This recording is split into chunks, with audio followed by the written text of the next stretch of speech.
Martin, were you happy with the 3 red flags? Were any of them a case of choosing showbiz drama over sporting integrity? Absolutely not. I don't think there's any instruction to, whiz this show up when required. So you have to walk a mile in the shoes of the people who are responsible. It's very easy for us to sit on the sidelines going, should have done this, should have done that. But, back in 2009, Felipe Massa nearly died with a piece of car, somebody else's car coming through his cockpit. And it's a parkland circuit there, sort of a street circuit, really, with a lot of fans either side of the track and also corner workers, marshals, medics that are down there. So if there are pieces of debris on the track, you can't have them flying through the air at a couple of hundred miles an hour. So you have to consider things. We have 3 mechanisms. We have the virtual safety car, which slows everybody down, like a electric set, really, basically, where they all follow at low speed and stop racing. We have the full safety car, where you collect everybody up like a crocodile behind the safety car, and you can control the track that way and then work on it when the pack are around the other side, or you can red flag it. So they're all available, and it's down really to the race director to call which one. I thought when Alex Albon went off, they could perhaps have just used the safety car and swept the gravel up, then cleared the car away. Red flag seemed perhaps slightly unnecessary, but towards the end of the race, we had a tire and wheel on the track and lots of debris. So I'm absolutely confident that nobody's in there going, hey, let's make this a little bit more fun. Whether we're making crystal clear decisions in the pressure of the moment, obviously we lost Charlie Whiting in Melbourne, where he died sadly, and we went through the Michael Massey phase, which everybody knows about. Especially Abu Dhabi 2021. Now we shared the role. Now we have a guy called Niels Vitic in place. So, is he making the right decisions? And at the end of the day, as I say, we're sitting here on a Monday morning and we're not 1% responsible if somebody was killed or injured. Absolutely. Yeah, I mean, safety has to come first in all these decisions, doesn't it? When we look at the race that George Russell, though, for example, had yesterday, I mean, his race was sort of was ruined, really, wasn't it, due to the engine problem, that huge fire he had. There was a lot of flames coming out the back of his car, as we can just see here at the moment as well. But even before that as well, there'd been so much complications around the race he was running. Should there be free pit stops in red flag periods? Because a lot of it came down to these sort of decisions. And he actually tweeted, when it's not your day, it's not your day.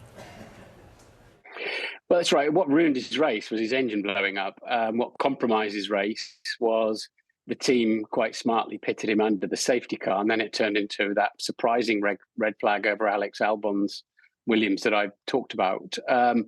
So, what goes around comes around on these things. The purpose of being able to change your tyres is, if there's been a red flag, there's almost, of course, always been an incident, debris, damage. You're allowed to change the front wings. You're allowed to change your cars as long as they're the same specification parts. And, if you've got punctures or whatever, you're allowed to change your tyres. If you run through debris, you might have a puncture. So at that point, it's considered prudent to let everybody put a fresh set of tyres on.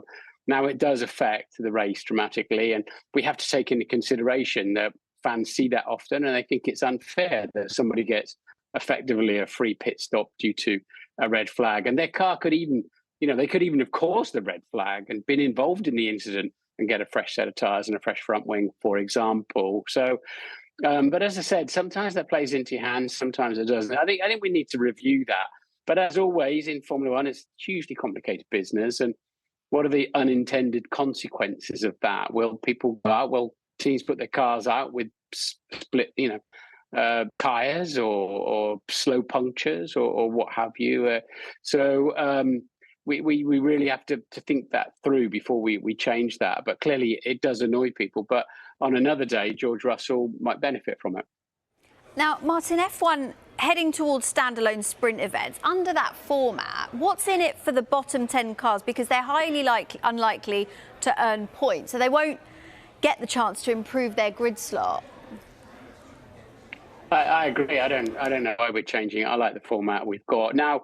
Of course, we end up with the qualifying system we've got, and everything about Formula One, because we've changed it in the past and finessed it and evolved it. And that's the key word. It needs evolving. I don't know why we're messing around with the sprint concept already, if I'm honest. And again, I don't see why it needs to be standalone.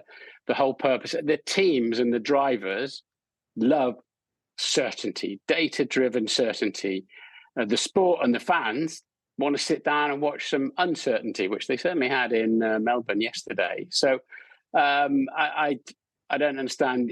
The whole purpose of the sprint race was, and it's worked on a number of occasions already, was to maybe just spice up the actual race day grid a little bit. And brilliantly, it gives us qualifying on Friday, a sprint race Saturday, and the main Grand Prix on Sunday. So if you're attending a Grand Prix or you're sitting home watching it on Sky F1, you've got a big moment, an appointment to view all 3 days.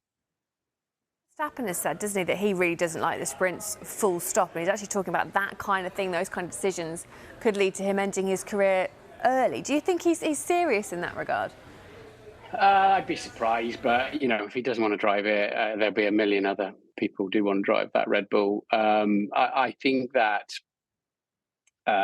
what he's trying to say is, well, let's find some pleasant words. Don't mess around too much with, you know, let's just evolve and massage this along. Don't keep changing the ground rules. I get his point on that, but I don't really see why that would make him stop. Diplomatically put there, Martin.